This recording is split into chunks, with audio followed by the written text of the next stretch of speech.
The night had always been my refuge, a place where silence drowned out the chaos of the day. But on this particular evening, as the clock struck midnight and the hum of my computer filled the room, I didn't realize I was about to uncover a collection of stories that would shatter my comfort with the darkness. I had stumbled into a corner of the internet infamous for its raw, unfiltered confessions, 4chan's creepy boards. What began as curiosity soon spiraled into a disturbing descent, because what I read there was not just imagination, it felt real. Too real. The first post I opened was titled, "The Man at the Window." A young woman had written about living alone in her small apartment on the second floor of a rundown building. She often stayed up late, just like me, scrolling through forums to fight off the loneliness. One night, she said she felt the unsettling sensation of being watched. When she turned, her blood froze. Standing at her window, which faced a dark alley, was a man's face pressed against the glass. The problem? She lived on the second floor, with no balcony or fire escape. She swore his eyes were too wide, his grin stretched unnaturally long, and when she screamed and grabbed her phone, the face slowly faded into the darkness. The comments debated endlessly. Some said it was a hallucination. Others argued it was a ghost. But the most chilling reply came from another user who claimed they lived nearby and had seen a shadowy figure climbing walls in the neighborhood. That story lingered in my mind, and every time I glanced at my own window, I imagined a pale face staring back. The second post was far worse. It was titled, "The Breathing in the Walls." The poster described moving into a cheap old house in the countryside. At night, when the house fell quiet, they could hear faint breathing, not their own. Not their partners, but from inside the walls. At first, they thought it was just the pipes or the wind, until one night, lying awake, they whispered, "Hello," and the breathing stopped. Then, unmistakably, a whisper responded from inside the wall, "Hello." The person tore apart parts of their home, convinced it was some sick prank. They even called the police, who found nothing unusual. But the story ended with a chilling update. It's closer now. Last night, I woke up to the sound of breathing at the foot of my bed. No closure, no follow-up, just silence. I shivered, clutching my blanket, feeling suddenly aware of the faint creaks inside my own house. The third story I read seemed more bizarre than frightening at first. It was titled, "The Doll in the Woods." A group of teenagers had been exploring a forest near their hometown when they discovered a clearing filled with handmade dolls, all tied to trees with red string. The dolls were crudely sewn, with faces painted in black, hollow eyes. At the center of the clearing was a single larger doll, sitting upright in a chair, with a note pinned to its chest. "She watches." Thinking it was just some weird art project, they took the central doll home. That was their mistake. The poster claimed that after bringing it back, strange things started happening. Objects moved on their own, scratches appeared on the walls, and one night, one of the friends woke up with a doll sitting at the foot of their bed. Terrified, they returned it to the woods, but when they came back weeks later to see if it was gone, they found the clearing empty. All the dolls had disappeared. That story haunted me because it was too reminiscent of urban legends, yet it carried the authenticity of someone who sounded genuinely afraid.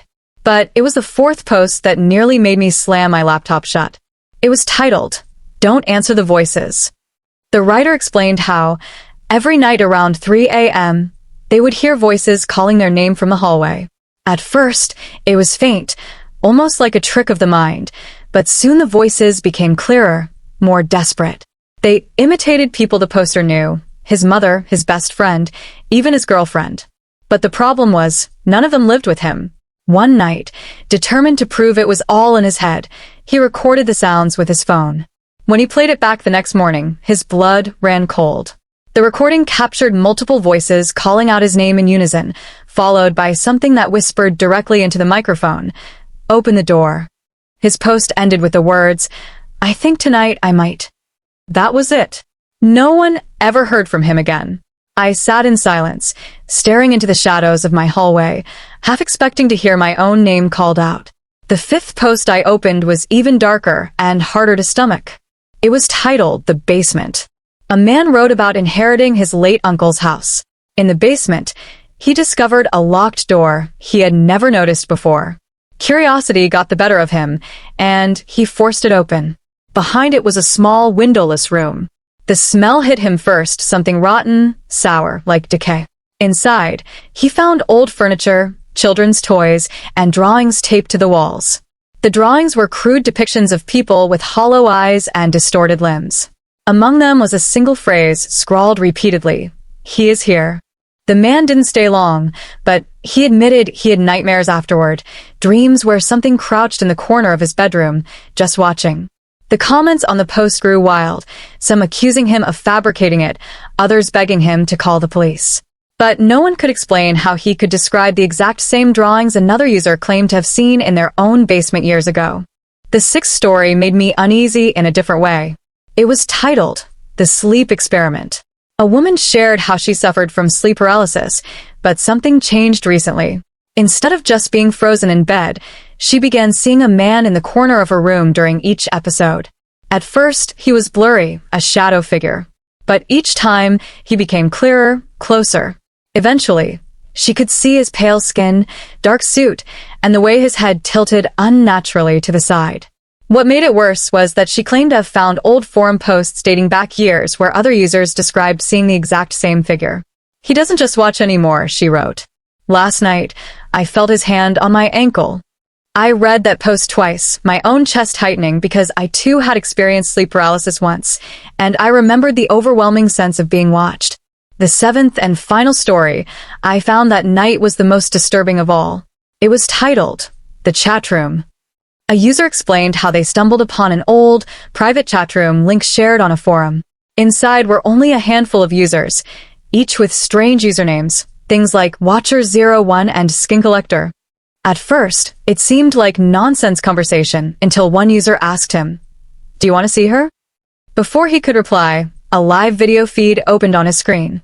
What he saw was a girl, bound and terrified, sitting in a dimly lit room. The chat filled with messages like, "She's ready," and "Pick the next one."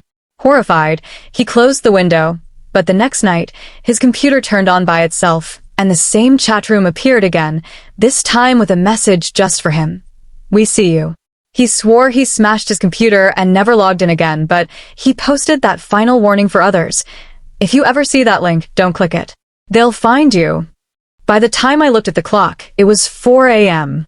My room felt colder, the air heavy, as if the stories themselves had seeped through the screen and wrapped themselves around me. My rational mind tried to dismiss them as fabrications, creepypasta-style tales spun by anonymous users for attention. But something deeper whispered that they were fragments of truth, glimpses into horrors most people never dare to admit. I closed my laptop, yet I couldn't shake the feeling that someone or something was awake with me. The silence of my house felt alive. Every shadow seemed to shift, every creak magnified. I laid in bed, heart pounding, telling myself they were just stories.